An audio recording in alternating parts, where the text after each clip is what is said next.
Bismillah ar-Rahman ar-Rahim. Assalamu alaikum, brothers and sisters, wherever you are tuning in from around the world, and welcome back to another episode here on your favorite Muslim podcast, After Maghrib. Inshallah, you've been tuning in, week out over the last few weeks and benefiting from the conversations we've had here solo, myself and Ahmed, and of course with our respected dear guests, who every convo has been amazing. And I say that because this is possibly, well, I think it definitely is the final episode of the season here After Maghrib for the podcast. Season 5, alhamdulillah, has been...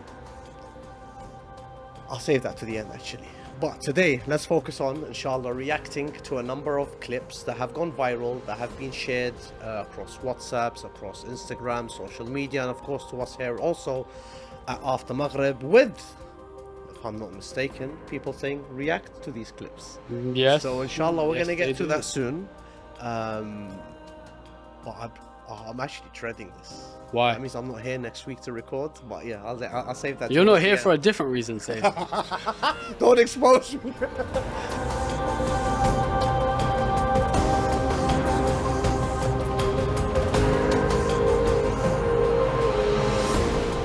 No comments! Shlonak, assalamu Alhamdulillah, alaikum. alaikum salam wa rahmatullah. How's it you going? doing? I'm You good, good? bro. Yeah, I'm good. Alhamdulillah. I'm excited for today. Yeah. We are, of course, now approaching. We're a day or two away from the day of Eid al-Zahra, Farhat al-Zahra. Salamullah alaykum. So, in advance, congratulations to you all. Congratulations to the Imam of our time, Imam Sahib al-Asr wa Zaman, on this day of joy, this period of happiness and joy. I said joy already, but joy again, because we rejoice. The moments of joy for the Ahlulbayt are moments of joy for us, and in the same way, moments of grief for them are moments of grief for us. And I think today we're going to go through a mixture of emotions, some happy, some sad, some hilarious, unexpecting.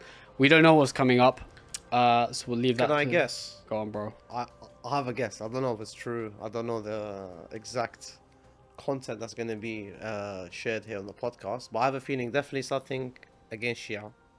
Oh, classic. Definitely something got to do with, inshallah, the Quran. I hope so.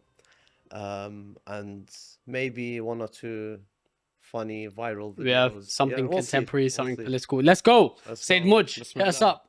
Never been to a Shia mosque, and today my Shia friend Haas will be showing us the Shia mosque. We spent 24 hours with Shia and this happened. $18 million message? No way. This is my first time. Allah understand. So the guy here is Wow. Why is happy this and guy proud on? because he's publicizing it, that he has Shia friends and he's going to their mosque and doing their rituals in their religion. Allahu Akbar. See, dear brothers and sisters, you have to understand one thing. We can coexist with anyone. With an atheist, with a Christian, with a Jew. Except the Shia. With the Shia, with any other sect in Islam and even other religions and all that. Okay? Okay. But it is a problem when these sects are aggressive towards you and they want to harm you Okay. and they conspire against you. Oh, Yeah, cut it off. already, Cut off, cut off. He's already... We don't want to hear nonsense. Rabbi Faris on the After Maghrib podcast. No, thank you. No, thank you. He's known on the streets as Rabbi Faris. You know, this for a guy has the audacity to call Shia marriages prostitution. No way. I came across a La clip. ilaha So anyway, illallah. that's a separate conversation. Yeah. But he has this, mashallah, public confidence, and he's comfortable in speaking like this against the Shia. But anyway, back to the original clip. This was Brother Hassan. if I'm Yeah, not shout out to mistaken. him. But Brother he Has recently- doing good work, man. I saw he recently released content where he went to the Ziyarah of Arbaeen. Beautiful content, and I think he shared his genuine experience of spirituality and seeing these holy shrines, etc. So that was very nice of him. Yeah. Do you know what as well? I respect the fact that he took his friends to the masjid and he showed them firsthand. Of course, it's fun. Like he showed the fun side of our faith, the latmiyat, and then obviously the spiritual side of it as well. The first thing we saw before the guy cut us off was him holding a turba and teaching them what a turba is. And I've seen the full video; it's really nice. And if I'm not mistaken, in that video, there's a guy who teaches them the adhan or recites the adhan or something like that for them. It's nice. Like it's a really nice video. Yeah. It's just a shame that you've got these like neo-Salafi Wahhabi preachers and these Instagram sheikhs who these guys are so loud when it comes to matters to do with the Shia, but when it comes to matters to do with geopolitics, they are quiet as a mouse. And unfortunately, that's just the way it is. Yeah. Or they're extremely hypocritical. And in his case, unfortunately, it's both. But shout out to him, man. And I think a lot of us should feel confident in bringing our non-Shia friends to our majalis, to our Hussainiyat, our events, because it's a place of spirituality and tawheed. Do you know what we should normalize? Go on. I think every Muharram, we should normalize bring Bring a a friend to our non-Muslim friend to the Hussainiyah. Yeah, 100%. 100%. We'll do wonders. And bro, more than that, yeah. like in all seriousness, know how to, in my humble opinion, and I'm still learning, we all are, how to pitch Shia Islam. You know, have you heard of the concept of an elevator pitch?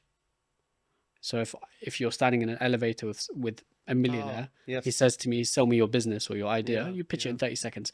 What's your elevator pitch for the Shia school of thought? Or for example, one step further for Majalis Imam Hussain alayhi salam. How would you pitch that in 30 seconds? Yeah. It's a hard question and the answers will always vary. Ultimately, you bring it back to what you're doing, why you're doing it, who it's for, and how you practice it. That's what I would do. If I would try and answer like these 4 questions. I think all of us as young Muslims in the West, young Shia, we have that responsibility to try and practice that skill. Beautiful. So, beautiful. yeah. Next clip. Let's go. Next clip. Thank you. Today, over 260 million people stopped to commemorate the martyrdom of Imam Hussain, peace be upon him. 1,300 years since the tragedy on the plains of Karbala in Iraq, people from Holsworthy and all over the world still stop to commemorate and contemplate the lessons learned on that day and how they still apply, regardless of our station in life.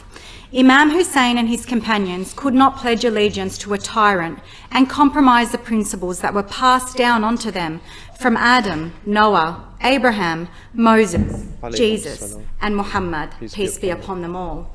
Outnumbered, they were cut off from water in the scorching desert, with the army trying to force their submission. Imam Hussain, the child who sat on the Prophet Muhammad's lap a mere 50 years before, was slaughtered. Wow. His family was chained and paraded through the streets to Damascus, where the tyrant sought to humiliate Imam Hussain and his family.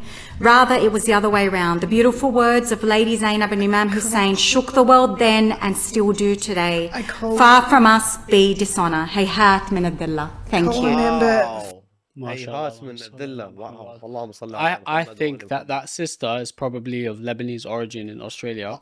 Because they have a lot of I think Lebanese. so, because she was able to pronounce Karbala, I think, in the way that we usually hear it, not in a Western accent. So maybe you're right on that point.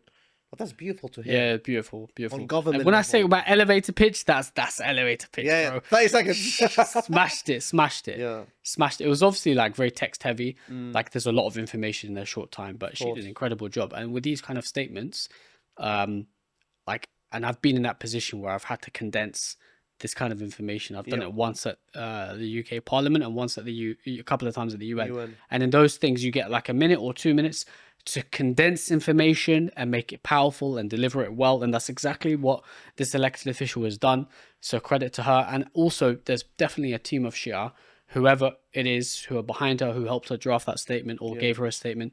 Credit to them. This is exactly what we need to see more of: morality, justice, and concepts of goodliness and godliness, which are shown in kind of mainstream politics. It's beautiful to listen to and to watch and to witness. I would say to witness this happening in a non-Muslim environment is powerful, because as this was happening, do you know what I was thinking? Wallah, what a shame. What a shame that we can't have even 30 seconds like this in Sunni mosques about the Ahlulbayt.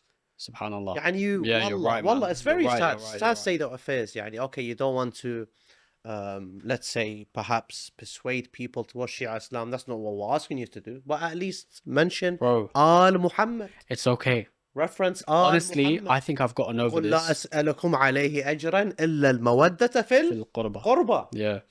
Do you know, I think I've got over this. Obviously, it's upsetting. Yeah. But at the end of the day, social media allows us to be able to reach these people without having to enter their spaces. Yeah. And that's the beauty of it, because Islam is for all. All Muslims engage with Islamic content online.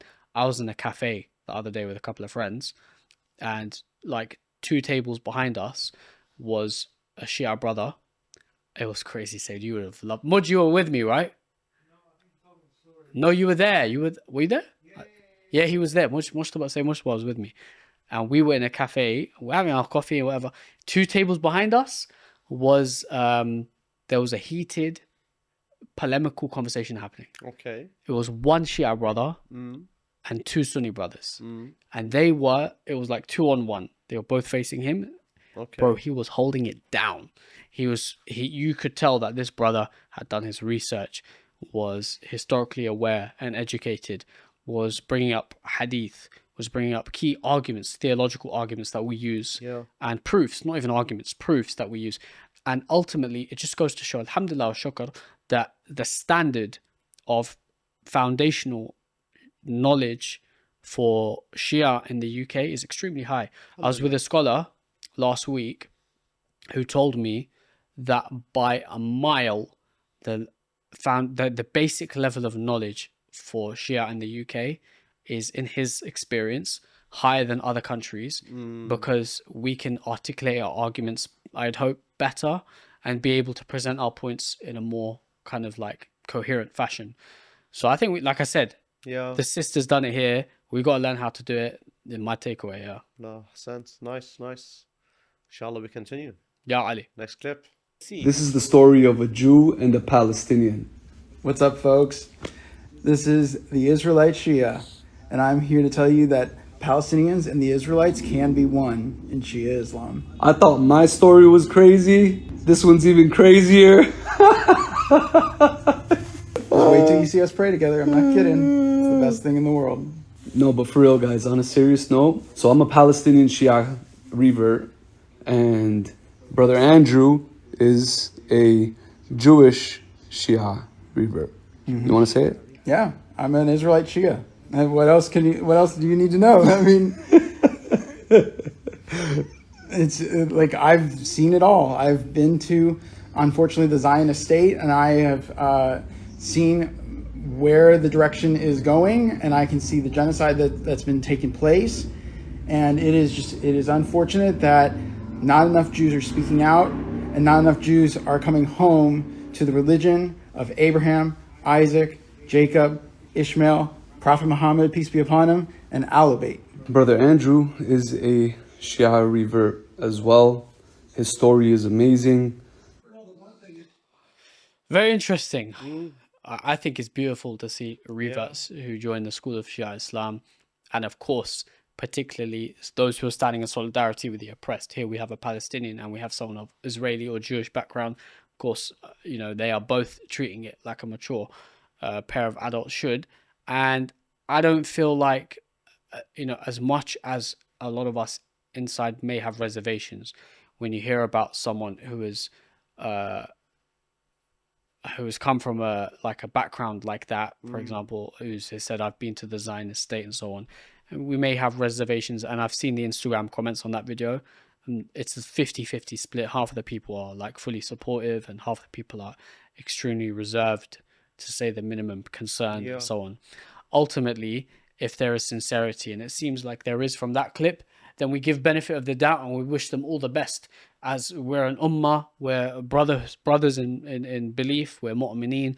Our responsibility is to support one another. That's what we've been taught, like the brother said, by the Anbiya and the Ahlulbayt alayhim salatu wassalam. Yeah, one thing I loved about that clip is where he referenced the previous prophets before Rasulullah sallallahu alayhi wa sallam, and that was very important. Yeah. And of course, he ended it with the Ahlulbayt alayhim salam.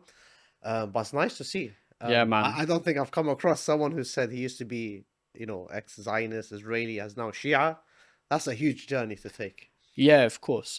Yeah. It's definitely very interesting. And, inshallah, there's good vibes and there's sincerity. And like I said, it sounds like there is.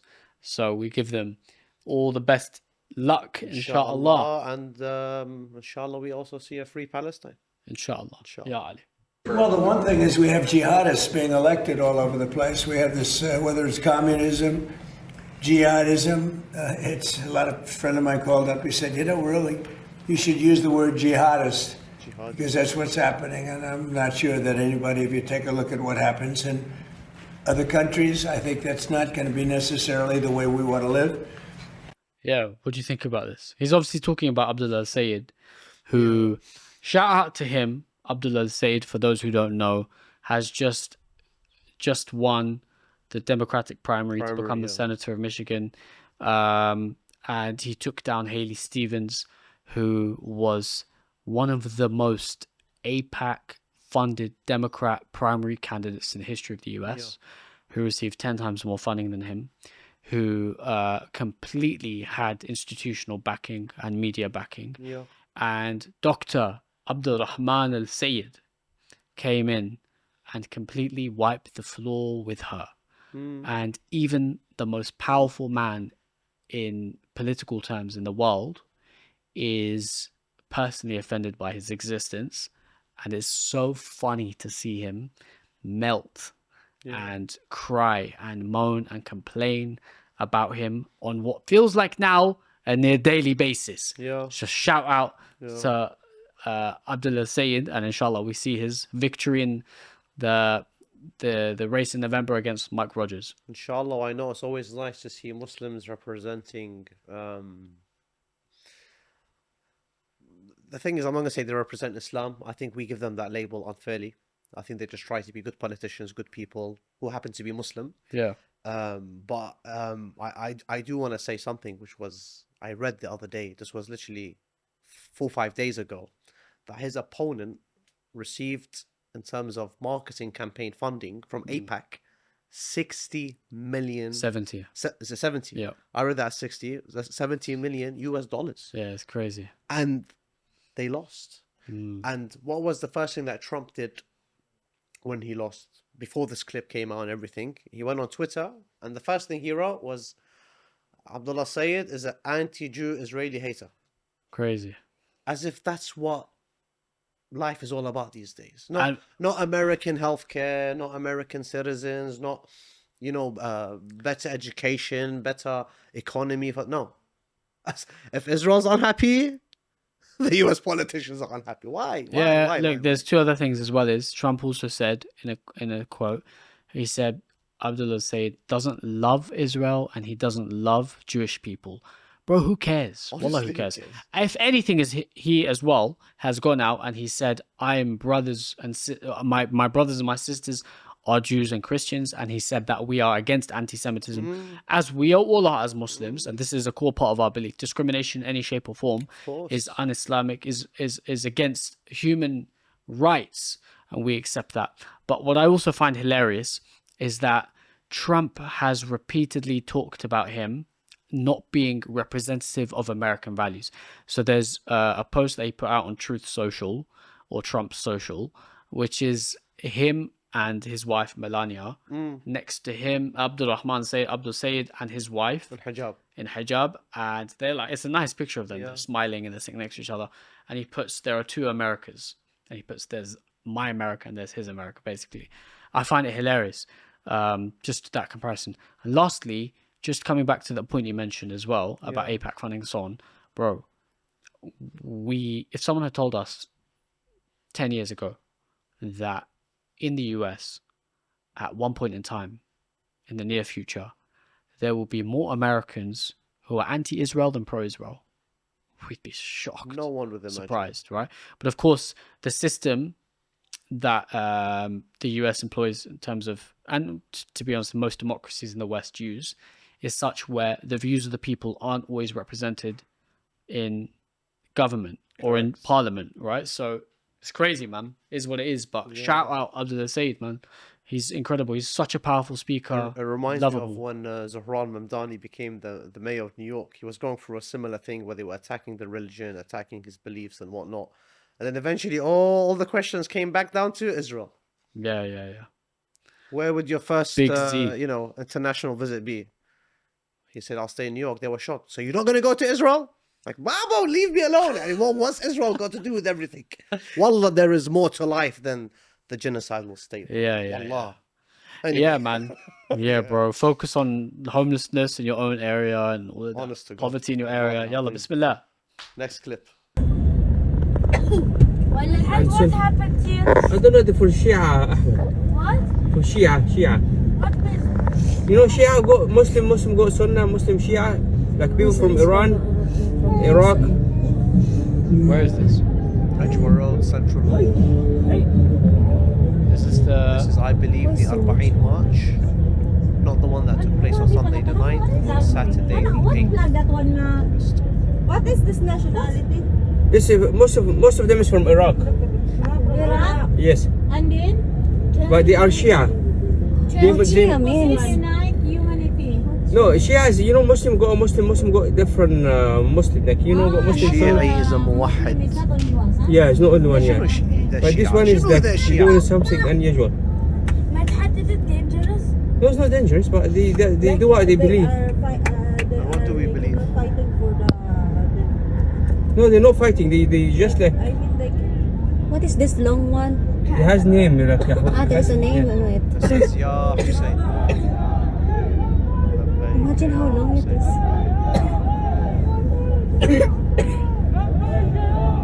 What are they shouting?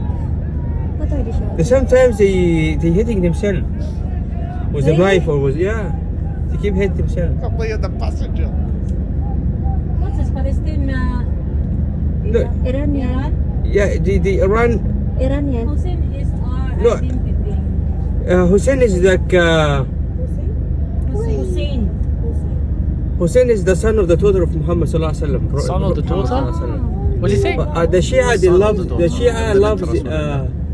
Shia loves Ali, which is the husband of the daughter of Muhammad sallallahu alaihi wasallam, more than anyone else, and they love their kids. More than we love our kids, is what he said. And they love their kids. Oh.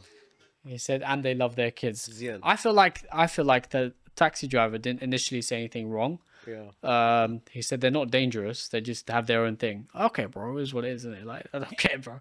But then we start saying like they hit themselves with blade. Bro, chill out, man.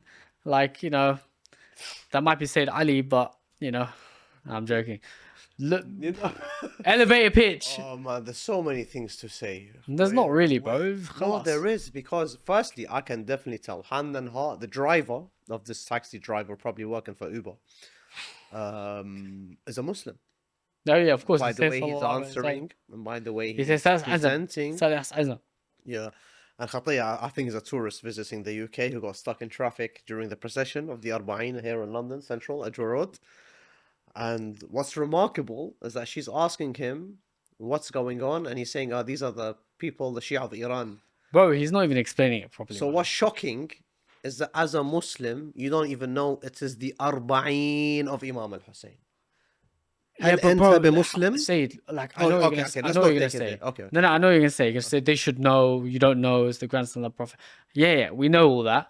But I'm saying is, like, let's flip the conversation slightly, yeah? Let's talk about Julus and let's talk about processions. Okay? Allah. I didn't get to go this year. I was tied up with something else. You got to go. And I had FOMO. I wished I was there.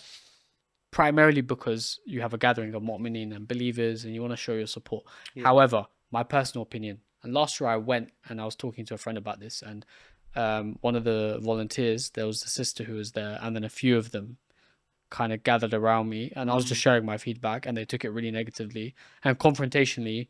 Volunteers at the procession, nonetheless, they do great work. Yeah. My own humble suggestion and opinion, my own, I speak on my own behalf. I feel like the processions we're doing in 2026, when the world is at the peak level of volatility, has to evolve and it has to match the tone of the society you're in. How do you do that?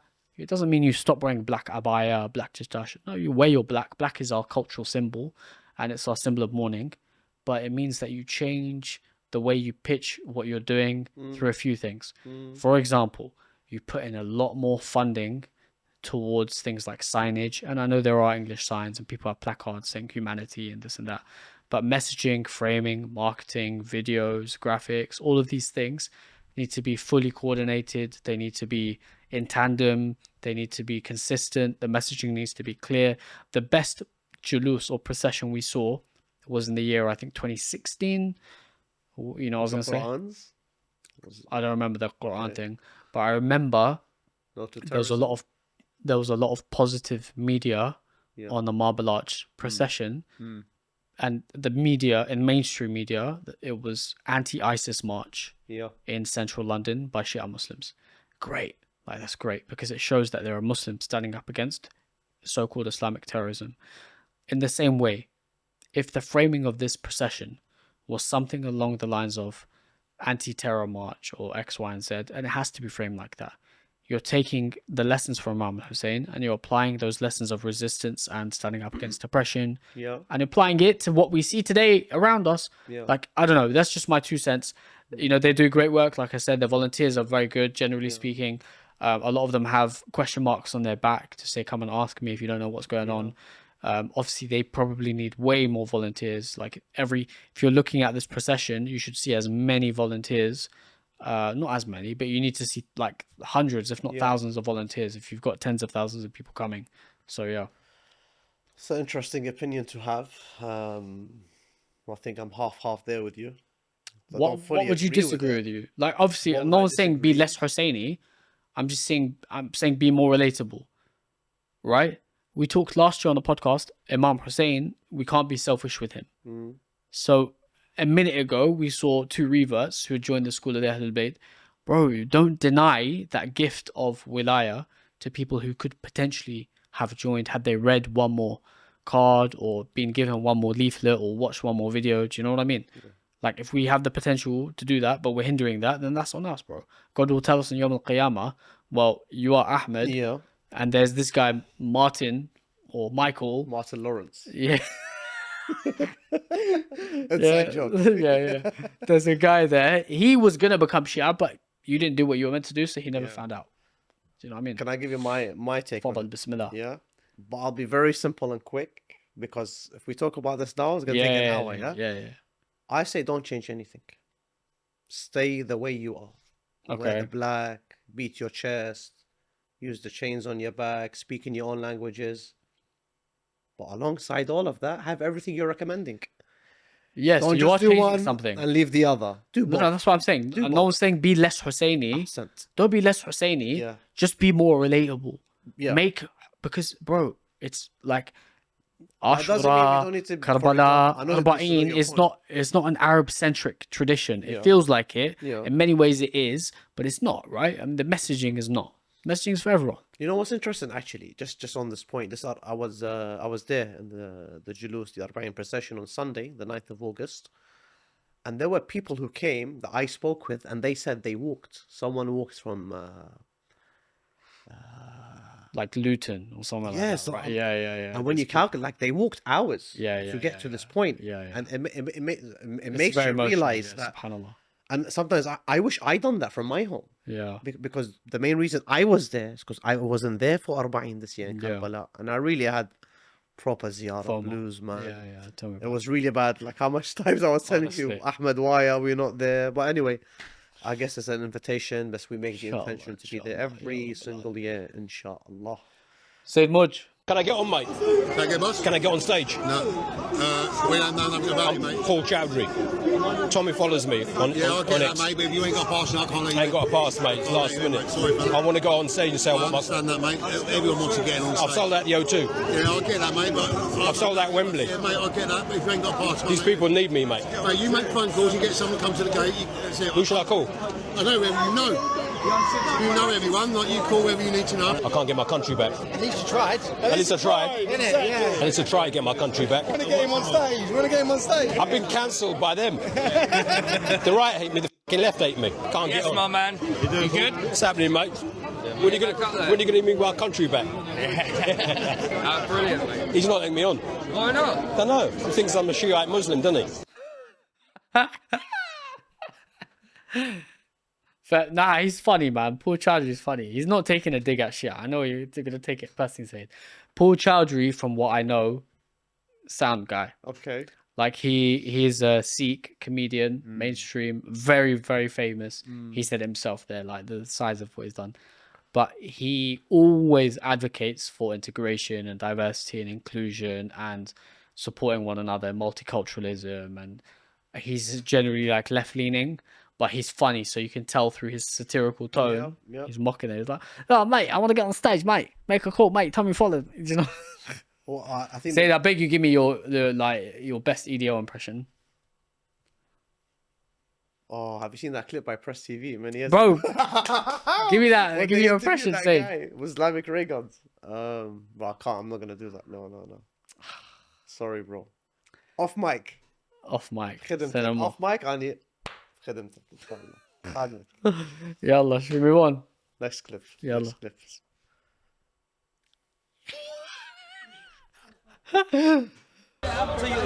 What happened to Hussein? Oh, it's Mo Ali. There's no sound. There's no sound. Ali with no sound. What would you do?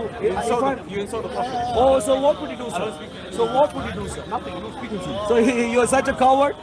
You call me an enemy? You call me an enemy? That's my view. Yes. It's okay, we're seeing some high levels of intellect on display today.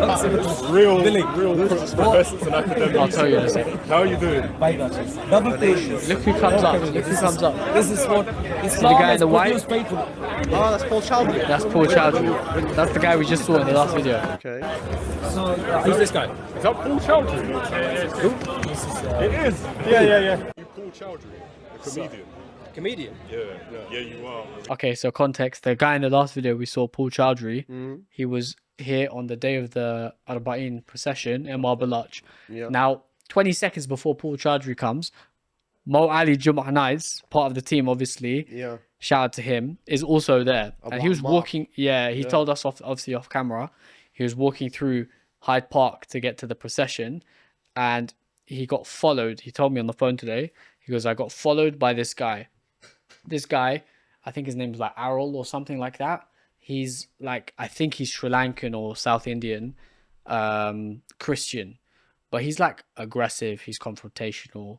He talks about Islam being a cancer, Muslims' desire to harm people, and so on and so forth. Like, he's not a good guy. Mo Ali does not engage with him, and he walks away. And the guy chases him, saying you're a coward and this and that. And the guy says, you insulted the Prophet. And Mo Ali said to him, you insulted the Prophet. I can't talk to you. You know, I'm not going to talk to you. And the guy like tries to push him down. And then ironically, Paul Chowdhury comes out of nowhere. He jumps on the thing and he uses the same tactics. He uses satire to humiliate the guy talking to him. And the guy talking to him gets so frustrated, he walks away. Sick. So sometimes comedy is the best response, isn't it? Yeah. You know, Imam Ali says, what does he say? He says, silence is the best response to a fool. I think that's what you saw Muhammad do. He didn't engage with him. He walked off. And then sometimes, you know, sarcasm has its place as well. Bahlul once. Bahlul. Yeah, there you go. Yeah. Gotta be done. Speaker's corner. Bad. Next clip. Bro, there was like, my missus gave me permission to tell the story, yeah? She made me food, I was eating the food she made me. So we're talking, having a lovely conversation. You know what I mean? We're both happy, we love each other, great day. And she went to a place called Detroit Pizza and she brought it and she was like, oh, look what I bought you for dinner. And I was like, oh, Detroit Pizza, I've been there. And she was like, you always go to places without me. She slaps it down, turns around, doesn't look at me. Stays silent for like a minute. I'm like, baby, all right? She was like, I can see her close to tears, yeah? And I close to tears, and I'm like, baby, all right? And she was just like, no, I don't want to talk about it anymore. Just eat your food. I don't want to talk about it. And I'm like, you don't even know when and where, like when I went. I just told you I've been there before. Do you know what I mean? You don't know when I went or who I was with or nothing like that. And then she was just like she's sniffling, like she's close to tears, yeah? And then she stays quiet, and I'm just like, literally, wallahi, not even 10 minutes. She turns around and starts smiling. And she was just like, oh, sorry, I was just feeling very hormonal. And I just want to get upset. And I was just like, listen, first of all, you got upset that I've been to Detroit Pizza without you. You went today without me. So the point, she brought it back for you. Yeah, no, she brought it back for you, but you still went there without me. Yeah, no, but she brought it back for you. Yeah, so literally, it was that, you know, a lot of guys, bro, would witness that and be like, you're not making sense, I can't live with this anymore. Like, all of that. Me, you have to be able to find the human things, because I know it's not her. It's the goblins in her head. That's chat shit. Wow. That's chat shit. But it's just how women are, and I love it, bro. I absolutely, because I treat it like a game. Yani what he's saying... I'm scared to answer this, bro. I might get in trouble. Bro, go easy. Like, honestly, this is advice to brothers at home. Yeah. Sometimes when you're put in this position where, you know, of course, your wife is maybe perhaps not her usual self, you know, like he's saying in that video, basically, it's okay. The best thing we can do is just take a breather. Like, it's good what he said, the good example. He goes, I stepped back and I took a break. 10 minutes later, she came back to him. Sometimes you just got to do that as a guy, and even as a girl, innit? Like, don't lose your temper, stay cool, give your spouse the benefit of the doubt. These things happen in marriage. Yeah. Do you know what I mean? There's a million. We haven't done a marriage podcast in a while. Well, the thing is, if we change, I don't think what he said was abnormal. I think it's something that can happen at any point in your marriage, whether it was daily, weekly, monthly, or yearly, whatever, yeah? But change the pizza scenario to something else. What? Huh? What? Change it to anything. I could, like, Ryan, the only reason why I got a smile is I'm trying to think these lot had a little argument over pizza. So it was just a bit funny. But in reality, is that I think as a guy, when it comes to anything, when you're speaking to not just your wife, man, your daughters, your sister, whoever it may be, your mother as well. You have to speak in a specific tone, man. You know, it's not like you're talking to your boys or to your brother, you're right, or you know, to I Mushtaba behind the scenes. No, you know? I mean me There's myself. a way to speak. Yeah, I'm There's still an art on how it's to hard. speak. Yeah, it's hard as well. Like I think we all need to learn that. I myself am still learning it, and I think ultimately, it's a sign of masculinity when you can show softness and affection to the women of your household, your mother, your sisters, your daughters, and of course your spouse as well, who's closest with you on that journey. Showing love to them, compassion to them, mercy to them, hard at times, especially when you feel like as a man maybe you've got the short straw or you've been treated unfairly. There'll be moments where they feel like that as well. The best thing either the husband or the wife can do is have sabr, be forgiving, be merciful, remember the good things, remember that it will pass as well. A lot of the time in marriage, like you might have these small moments of tension, like literally in a conversation, and then if you don't let it escalate further, it will blow over and you will think about it and you'll be like, I should have dealt with that different. I did this 2-3 days ago. Like, honestly, I was driving with my wife and like I replied sarcastically to something she said because I was irritated about something else in my mind. So because I was on edge already, I lost my like, not my composure, but I kind of like wasn't 100% myself, and I said something a bit sarcastically, and not in the best tone. Yeah. And she didn't appreciate it, and I fully get it. And credit to her, she could have reacted a lot worse. I would have if I was in her shoes. But I think we both kind of didn't let it escalate, and alhamdulillah, things worked out. But that's what marriage is. And I think when you grow into marriage, you learn these things, innit? So no, it's very true. You sometimes you come across people who are in the first beginning days of Zawaj, like recently got married, first few weeks, maybe a month or two, and sometimes they'll have a question like, I don't think I married the right person. It's hard as well, man. Because I think there's no training prior to getting married on how to solve problems, like problem solving. Yeah. I think is the key to success. You're living with a whole nother human being, bro. Yeah. Like there's people, imagine you've not been in a relationship. Yeah. Some people have not even got siblings. So for example, your only child, you get married, suddenly the only two people who you've ever lived with who are 30 years older than you aren't there anymore, and you're living with someone else your age who you're meant to like share a house with, share like all your stuff with, pay bills together, this, that. Like, okay, fine. You're trying to build a relationship. It's hard, man. But that's why it completes half of your deen, because you're learning so much in it.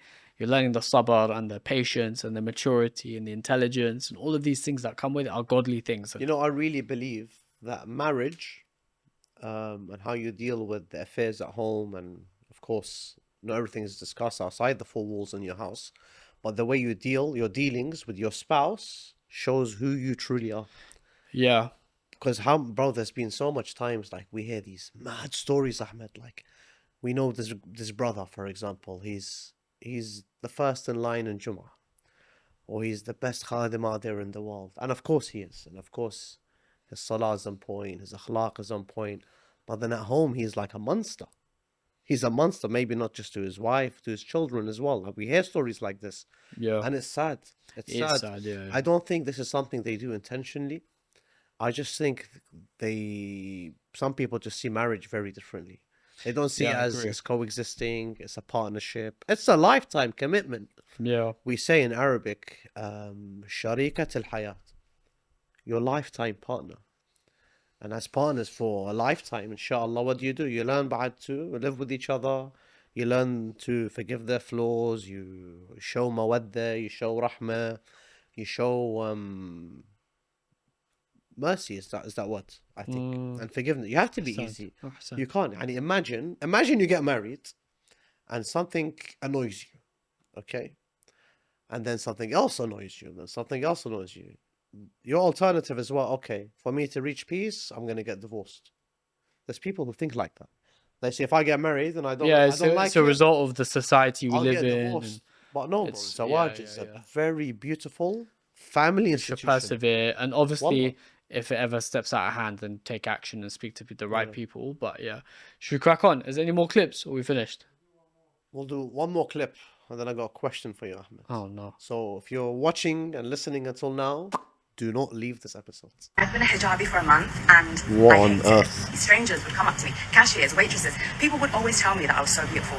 And since putting on the hijab, everything's become quiet. I don't want to see this girl get any hate whatsoever, because what she described is what a lot of girls experience when they put the hijab on and realize that they don't get as much attention anymore. And to miss that is completely 100% normal and fine, because are we not told that perhaps we like something that is bad for us? And the fact that our nafs is one of our biggest trials in this dunya is meant to be hard. And of course we crave that because that's what we were used to. That's also what the West has accustomed us to wanting. As women, there is so much emphasis and value put on our appearance that when we don't get that external validation, it really does take some time to adjust, and it's one of the hardest things about wearing the hijab. And I know a lot of people will be like, you know,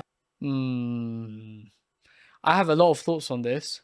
It's hard because this is one of those conversations which you need to think about, maybe watch 2 or 3 times to understand properly. The first thing that would come to my mind is, of course, as men, we will never fully understand the journey of hijab, and we can only respect and admire the sisters who wear hijab and those sisters who wear it perfectly. You know, those are shining examples in our communities. The second thing I'd say is, I once heard, in fact, I heard about a month ago, a sheikh mentioned to me and a sister mentioned to me on separate occasions. Both of them said the same thing. They both said that the best way to teach hijab to your daughters is to teach them the principle and the concept of modesty before you teach them about the physical veil. And then by understanding modesty, wearing the hijab becomes easy for them. This is not something you or I have personally experienced. And one day this will be something perhaps I will experience. And of course, you're in the process of experiencing yourself as a father. But I feel like for the sisters who aspire to wear hijab, may Allah bless you and reward you. Allah says in the Holy Quran, good people are for good people, bad people are for bad people. And if you are on that process and part of your journey of, the adult life is to aspire to wear hijab and to settle down and get married, and Allah will assign you to someone who is equally as determined as you are to find your place in faith. However, understanding the hijab and understanding modesty, ghira and haya and all of these things are essential. It's like reading the Quran like a parrot. Praying salah like a robot. These things are ritualistic and they are tangible, visible, symbolic rituals that we perform. If there's no heart or understanding or ma'rifah of those actions, then it becomes to some degree futile. Doesn't mean it's pointless, but there's to some degree like an element of, okay, why am I doing this? Or how sustainable is it for me long term? That's my thought. Yeah. That's a beautiful thought, man. And I can't recall exactly what the sister first said at the beginning. She said she doesn't get people to tell her. People are not giving her attention. People don't comment that she's beautiful in public like they used to. First of all, that's the whole point of hijab. Outside of your non-mahrams, your father, your husband, your brother, your uncle, your son, anyone beyond that commenting on your beauty is a bit problematic. You said hijab is a journey. It is for many, but I think we also need to understand it's not just a journey, it's a command from Allah subhanahu wa ta'ala. Yeah, of course. And I think this is where it becomes difficult with people, because the more we see it as a journey, which it is in many ways, the more we feel like when I'm ready and I want to do it this way, it's my personal connection with God. Of course, everyone's faith and belief and anything that happens behind closed doors is between you and Allah.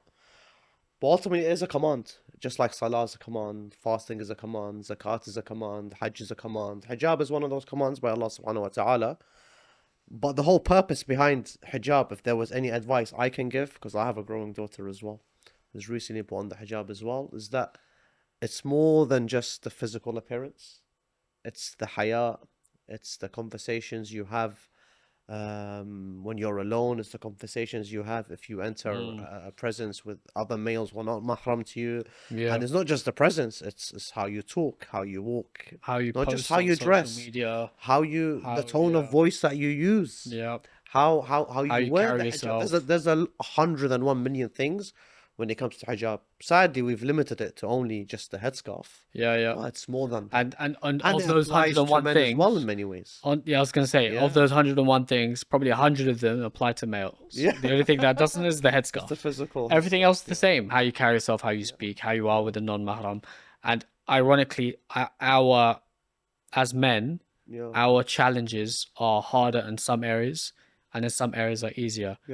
And we see this in the Holy Quran. Allah subhanahu wa ta'ala says himself that the challenge of the men is to lower their gaze, and the challenge of the women is to cover their hair and of course their neck area and so on.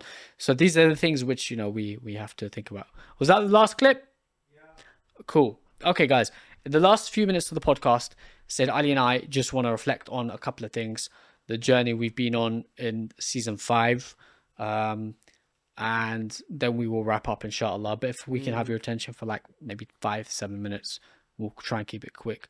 Firstly, from myself, I just want to thank everyone at home for tuning in with us for the last, I don't know how many episodes in this season. It's been a journey. It's been fun. We started this season in our new studio, in our new home, which you guys have helped us bring to life. And alhamdulillah, it's more than a studio to us now. As I said, it's a home. And it's your home. So, you know, this is where we are growing together, and we're so honored to be with you. Thank you for all the comments, the feedback, the suggestions, the ideas, the constructive criticism. All of these have made the podcast what it is. From myself, I also, again, for another incredible season, want to thank the team behind the scenes who work so hard, especially Sayyid Mushtaba, Sister Maryam, and the other cool members of the team, Brother Haidar, Brother Jawad Frames, shout out Mr. Frames, and some of the other members of the team who have worked incredibly hard to put kind of a lot of it together. Brother Muhammad Zahidi, Sister Noura, a lot of the team who have worked on different things. Finally, Sayed Ali, my beloved, thank you to you. You are the heart and soul of After Maghrib. Allahu Akbar. I really mean it. You are the grandson of the Holy Prophet, and you carry Noor with you everywhere you go. And I love your dress code. I love your striped shirt. I don't know what I'd do without you. And I also want to shout out Hussain and Kazim, because they've done a few episodes on this season as well. And they are real G's, and we love them. We can't wait to see them soon. That's that from me. Wow. Very kind of you, Ahmed. God bless. Ahsant. And I just want Chat to me. first of all, say the same back to you. God bless. And I echo everything you said at the beginning in terms of the viewers, the listeners, the support we've got, the volunteers behind the scenes. It's all been amazing. It's a whole collective work effort, inshallah, to bring out these episodes, to have these conversations, and to prepare other shows and have events, and inshallah in many ways inspire people towards adhering to the teachings of Rasulullah sallallahu alaihi wasallam, bringing people towards Shia Islam, the madhab of Ahlulbayt. This is all things that I'm grateful for and to be a part of, wallah. And the other day I mentioned to you, I met a lot of mu'mineen just last week, where I had a human level interaction with them, and they were discussing of how After Maghrib has really been a part of their journey, whether it's coming towards accepting Shia Islam, which was very humbling, where one brother, so I won't mention his name because he said his parents still don't know, but this brother said, this brother was from Birmingham. He came from Birmingham and he came to London to attend the Julus on Sunday, the 9th of August. And he said he's recently been looking into Shia Islam.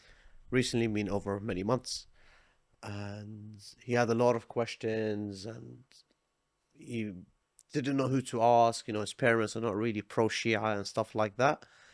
But one of the means he used to accept Shia Islam and to take the wilayah of Amir al-Mu'mineen Ali ibn Abi Talib alayhi salam was the After Maghrib podcast. Alhamdulillah Rabbil Alamin. I didn't understand what that meant because the conversation was like 4-5 minutes. I wish I knew more, and I wish he shared more.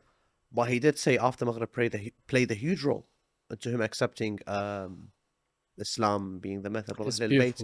And it's beautiful when you hear these stories. There was another a mother came to me, Ahmed. And first of all, of course, what everyone does, and we're grateful to it, they say thank you for the work that you do and everything. I said, you know, we're grateful, shukran, we can continue with your du'as and with your support. And she said something that I still think about today. She said, I have 2 daughters. And both of them are of adult age, late teens, approaching early 20 years old, but they don't have a father figure at home. They don't have a spiritual guide. They don't have like a leader or anyone. So it's just a mother and her 2 daughters. And she said she's always prayed for many years. It gave me a tear when she said it. She's prayed for many years that her daughters find hidayah, because she felt they were lost. Whatever she spoke to them about, they didn't care. They didn't care about the religion. They didn't care about, you know, sticking to halal. They were far away from anything got to do with Islam, for example. But she goes, one day I told them, I sent them like a link on the group chat, on the family group chat of After Maghrib podcast. And ever since, they've been listening in every single week. And now they've come towards Islam, bro. Like they've become proper practicing. Allah bless them, man. Mu'minat, bro, that touched me. Yeah. That really touched me. God bless them, man. And may Allah protect them, preserve them, protect them, and inshallah, their mother, allow them to have offsprings of mu'mineen and mu'minat, inshallah. If they're listening right now, wallah, bless you. God man. bless you guys, man. God Your bless mum you, as well, your whole family. Reach out to us, DM us, please. We'd want to learn from you as well. Because like, a lot of people ask suggestions. Like, why do you do what you do? Every year, Sayed, we're getting older. My birthday's in 2 days. Do you know that? I should know, right? Yeah, you should have known that, bro. If technically, my birthday's in 24 hours. Anyway, long story short, we're getting older every year. So as we get older, we're less and less relatable to a younger audience. Do you know what I mean? Yeah. I recognize that there are those who've been on a journey with us. So there were people who started listening to the podcast when they're 14, 15. Now they're like in university. Some started when they're a bit older and now graduated, or parents or fathers or married or mothers or whatever. So as it's been a journey for us, it's been a journey for a lot of people at home. So yeah, it's a collective journey. And next year, I mean next season, or not next year, hopefully sooner than that, a couple of updates from us guys on After Maghrib. Firstly, we're going to come back on season 6. We want to make the set look gangster, inshallah, really nice. So your suggestions, please, even furniture or artwork or props or tables or anything like that you'd want to see, please send us links. Please send us links, because some people in the team, especially myself, have really bad taste in furniture. So we'd want to know how to make it look better. Remember that table. Secondly, guys, in terms of topics, guests, speakers, suggestions, all of that, keep it coming. We've done 180 something podcasts. We're running out of ideas. I say we are, but then we've got a whole catalogue of ideas we haven't done. But still, we want to know what you guys want to hear on the podcast, especially now that we finished the Muharram season. So we've got more that we want to do. So let us know. And lastly, in terms of other things, exciting things to keep an eye out for, returning shows, maybe. No further hints on that, but maybe some shows coming back to After Maghrib, and maybe even the launch of some new production as well, which is very exciting. And merchandise. Go on the pod, go on the website, get some merch, support the progress, be part of it. Said anything to wrap up? Yeah, I've got a question for you, and then we can wrap up. Yeah. Say Mushtaba. Why are you Shia? I would love to ask that question, but I already know why you're Shia. I've asked in every single season, and I think today's question. I'm leaning forward now. I'm worried. No, I'm joking. And I this question is probably mad. Probably thinking, why is Radawi asking me this? But what if I told you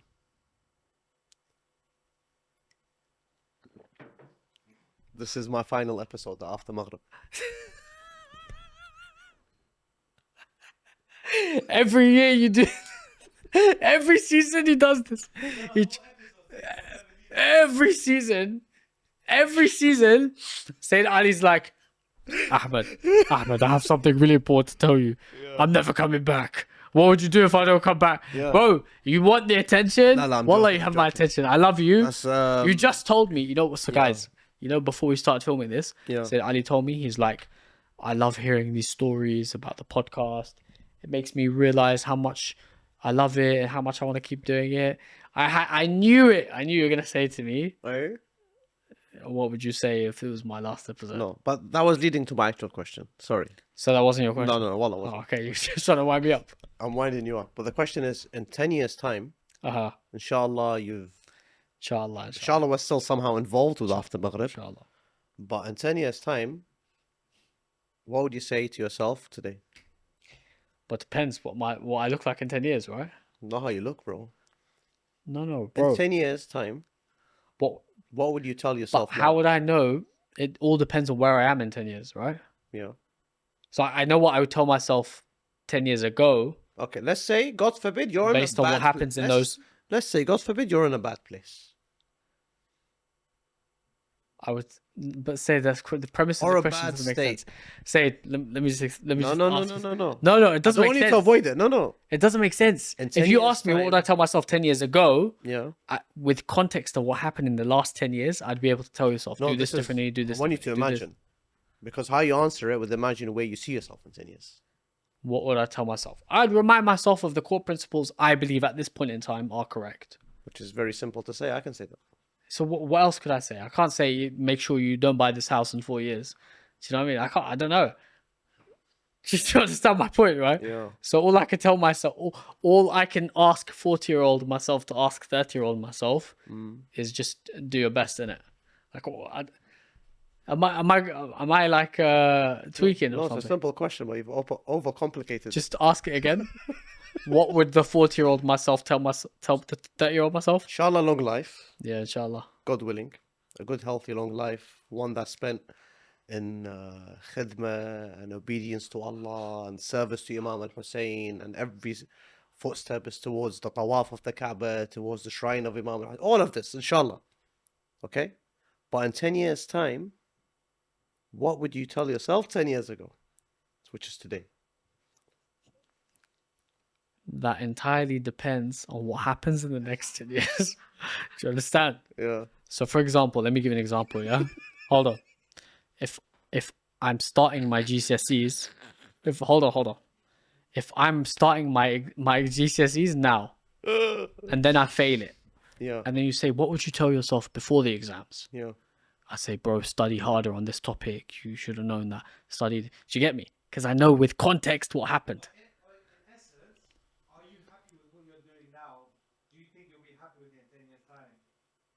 I'll tell you, if you're asking, like, where do I want my next 10 years to go? That's not what I'm asking. Said, if you ask me, what would I tell myself 10 years ago? I can answer that. No. So I'd say, okay, focus more on this, do less of that, do more of this. So I'll simplify it, yeah? Okay. Let's say in 10 Let me years, ask you, what would the 50-year-old Sayed Ali ask? Hang on. In 10 years, yeah, you are the same. Okay. Nothing's I'd be changed. disappointed. Yeah, so what would you tell yourself then? If what would I tell myself? Today. If I'm the same, I'd say the same thing now that I would in 10 years' time. Which is what? Which is you're a disappointment. Why? Because if I have not progressed or grown in 10 years, then I'm slacking. What's progress to you? What's growing up to you? What does slacking mean? Progress is holistic. So that means spiritually, emotionally, intellectually, physically. All of these things have got to improve. Yeah. Yeah. And slacking is not performing in every facet of life to the best of my ability. So that means working as hard as I can, making as much money as I can, getting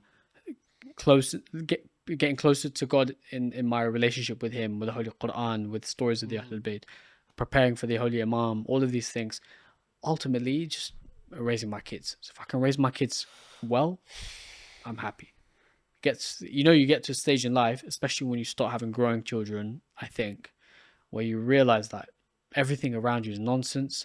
The only thing that you'll leave behind after you, most likely, is your children. Inshallah, they outlive you, but that's the most important thing. So that is a beautiful reflection of it. Yeah, but you longed it out. I didn't long it out. I didn't long If I said to you, yeah, it's 2026, what would you tell 2016 version of yourself? That would be very easy. Exactly, yeah. I can't say to you, what would you tell yourself in 2036? Okay. Do you get me? No, you can. But how? You don't know what. Anyway, You don't guys, listen. You don't please listen. back me up in the comments. I don't want to. Like, this is like when I said, what did I say? I said that statement like, "What hill would you die on?" or something. Mount Ahad. That's what I said. Oh, this guy, man. Yalla, guys. As always, it's been a pleasure. Please help us get to 20k subs. We're nearly there, so smash that subscribe button. We will be back soon, hopefully in a few weeks' time. And yeah, we'll see you very soon. Inshallah. aftermaghrib.com/Ya Hussain as a final opportunity. Alright, guys, we'll see you soon. Take care. Assalamu alaikum. Rahmatullahi wa barakatuh.